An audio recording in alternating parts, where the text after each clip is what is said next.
Bonjour, Bonjour. on est avec Christian Garros, un ancien très très grand champion de l'âge d'or du Muay Thai, qui a été champion d'Europe et champion de France et qui a Et combattu vice-champion du monde aussi. vice-champion du monde, excuse-moi, Bah ouais, non, mais qui a combattu énormément en Thaïlande. Donc il va nous raconter une petite anecdote thaïlandaise. Ça va du Cap Serge, merci pour ton invitation. Avec plaisir. Donc c'était Alors, ouais, c'est mon à combat. Pichai, c'est ça. Alors, j'avais boxé à Pichai, à Pattaya. Il y avait Danny Bill aussi qui boxait. C'était Songchai Ratanasuban qui organisait. D'accord. Et puis, on avait fait la préparation dans un camp en Thaïlande. Et puis, lors de cette préparation, je sais pas, je me rappelle, c'était un camp qui était un peu vétuste. Et puis, on voyait À des Bangkok, rats. c'est À Bangkok. ouais. Je peux plus te dire le nom du Ouais. camp, je sais plus. Mais on voyait des rats passer, puis au moment, je faisais du sac. Des rats, puis carrément. Oui, des rats, je te jure. J'ai Ouais. vu des rats qui passaient comme ça. Je dis, bon, Ouais. c'est pas grave. Et puis, tant qu'on s'entraînait, puis à un moment, j'ai marché sur quelque chose. Bon, ça va, je C'était continue quoi, mon un entraînement. bout de ferraille, un truc Je sais pas, j'ai eu l'impression que c'était plus un bout de verre. Il me semble que j'ai vu un bout de verre, voilà, qui traînait. Voilà. Ouais. Et puis, du coup, voilà, bon, après, je fais l'entraînement. Puis, dès le lendemain, je commence à avoir des douleurs au pied. Et puis, mon pied qui commence à grossir. Bon, je continue quand même à m'entraîner. Et puis, un jour, comme j'ai vu que j'avais une petite ouverture, j'ai essayé de prendre une petite lame de rasoir. C'était combien de jours après? Quelques jours après? Quelques jours, 3-4 jours après. 3-4 jours après, j'ai commencé à voir que j'avais, mon pied, il avait vraiment grossi. Puis, j'avais comme une petite blessure. Donc, j'ai pris une lame de rasoir, j'ai essayé d'ouvrir mon pied. Et puis, quand je l'ai ouvert, ma main s'est bloquée. Je me suis dit, ah, ça, c'est une crise de tétanie. Puis du coup, je suis parti voir un médecin dès le lendemain et puis j'avais attrapé le tétanos. T'avais attrapé le tétanos? J'avais un vaccin, Ouais. j'avais un vaccin qui était, mon vaccin était fini depuis 2 mois. Ah putain, t'as pas eu de chance. Ouais, j'ai pas eu de chance là-dessus. Et ça s'avère qu'après, du coup, je voulais pas annuler mon combat, mais j'ai fait mon combat contre Apicha avec Ton combat, il avait lieu dans combien de temps contre Apicha? Alors, quand j'ai commencé l'entraînement, j'ai dû attraper ça, c'était 6 jours après exactement. 6 jours après. Donc après, j'ai boxé avec un pied, avec le pied avec le tétanos. T'as fait le combat quand même? J'ai fait le combat quand même parce que je voulais pas y renoncer. Tu sentais une douleur et tout? Oui, j'avais une douleur, mais après. T'as mis ça en mode guerrier, allez, on y va. Après, ouais, tu sais, tu fais pas attention. Ouais. Après, tu vas, tu commences à boxer, et puis voilà. Puis c'était vraiment une très très grande soirée à Pattaya, qui a réuni beaucoup de grands champions. Parce que Apicha, attention, c'était une pointure. C'était une pointure. Plus de 300 combats. Et je suis content parce que. Bon, ils m'ont donné perdant, mais là, le public, il a sifflé. Comme d'hab, c'est un des combats que j'estime j'ai été volé. Il y avait un bon match nul. D'ailleurs, il y avait Pascal Igliki qui était là et qui avait fait un article là-dessus en expliquant que c'était un bon match nul, quoi. Ouais. Mais je l'ai quand même boxé avec le pied défoncé. Avec le pied défoncé, vraiment. Bon. Et puis, il s'avère qu'après, quand je suis rentré en France, j'étais à l'hôpital et j'étais obligé d'être en béquille pendant 2 semaines, voilà. Donc, sinon. On dit que sinon, ça aurait pu s'aggraver. Ça pourrait s'aggraver, ça pourrait aller même jusqu'à, comment ils appellent ça? Non. Une amputation, mais, c'est pas, ça fait comme, tu sais, un peu comme de la gangrène quand le sang tombe pas et tout. Voilà. Donc, ils m'ont obligé, m'ont donné des médicaments, plus, obligé d'avoir pendant 2 semaines les béquilles.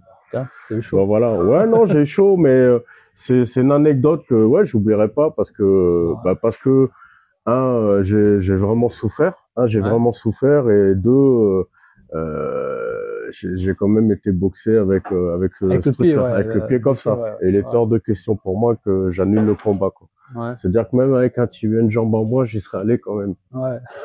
Non, j'avais été, c'est super. Voilà, quoi. Super anecdote, ça. Ouais. Magnifique. Une autre que j'aime bien aussi, c'est, comme je boxais là-haut à la télé en Thaïlande et puis je commençais à être coté, j'aimais bien parce que je me baladais dans Bangkok et puis après t'avais tous les chauffeurs de taxi, les gens qui me reconnaissaient et puis j'avais l'habitude de faire une technique, c'était je sautais, je sonnais, alors je faisais les genoux sautés, mais je sautais, je mettais le coup de coude sur la tête ici. Ouais. Et à chaque fois que je marchais dans la rue, d'ailleurs, les Thaïlandais me disaient, Galos, il faisait comme ça. Et là, il faisait, tu sais, genre le petit saut comme ça. Donc ouais, c'était vraiment des bons petits souvenirs. Ça, et puis j'ai aussi, quand j'avais fait mon premier combat, je m'étais entraîné dans un camp qui est situé à Changbuli. Pour expliquer, Changbuli, c'est entre, vous avez Bangkok qui est ici, voilà, vous avez Bangkok qui est un peu au nord, Pattaya un peu au sud, et puis c'est au milieu. Ouais. Et là, on avait l'habitude, le matin, on se levait à 5h, à 5h30, il y a une camionnette qui venait nous chercher, qui nous emmenait à 12 km. Et on avait 12 km à faire en footing tous les matins pour retourner au camp. Et il s'avère qu'à chaque fois, on longeait des falaises. Et ces falaises, elles étaient remplies de singes, de petits singes. Là. Des petits singes, ouais. Et un jour, je te jure, on était en cours. Les petits singes, je sais pas, ils nous ont regardé bizarre. Ils nous ont coursé. Je te jure qu'on a cavalé. Pendant le footing? Pendant le footing. Et à chaque fois, on passait, ils nous regardaient toujours bizarre. Et un jour, on s'est fait courser. En fait, vous étiez sur leur territoire, peut-être. Ouais, bah, c'est ça, on passait le long de la route. Mais c'était impressionnant parce que j'avais jamais vu ça, ouais. Il y avait comme des petites falaises. Et puis, ils étaient tous là. Et puis, ils te regardaient passer comme ça. Et un jour, je sais pas, ils ont pété un plomb et ils nous ont coursé. Ben, je peux te dire que j'ai cavalé. Accéléré. Ben, moi, j'avais 4-5 singes hein, qui me coursaient. Hein. De petits, en fait, je regardais, j'ai taillé ma route vite. Non, bon, ça, c'était pareil, une petite anecdote sympa. Ouais. Une autre aussi, c'est, ben, je te dis, quand j'ai commencé, j'ai découvert la boxe thaï grâce à une personne qui s'appelle Daniel Bouas. Qui, je sais pas, je crois, il me semble, il vit en Thaïlande aujourd'hui, je sais pas. C'est lui qui m'a fait découvrir la boxe thaï. Et après, j'avais été voir, j'ai découvert la boxe thaï l'été 1988, juillet 88. J'étais un petit peu m'entraîner avec Daniel Bouas et mon frère. Et en août 88, il y a le film Blue Sport qui sort. Ouais, et quand Blue Sport il sort, dedans il y a culte, ouais, mythique. Hein. Et quand il y a le film qui sort, il y a dedans, il y a un comment que s'appelle un combattant de Muay Thai qui s'appelle le seul dedans qui s'appelait Paco. Le short, et j'adorais comment il était, ses coups de genoux et tout. Et là, je me suis dit, dès que j'ai quitté le film, j'ai dit je vais me mettre à la boxe thaï. Bon, je me mets à la boxe thaï. Et un jour, je suis en Thaïlande, je devais boxer dans le quartier chinois pour le Nouvel An chinois à Bangkok. On va au Raja Damnon faire la comment que ça s'appelle la pesée. La pesée, ouais. Et qui je vois ce gars-là. Je vois ce gars-là, Paco.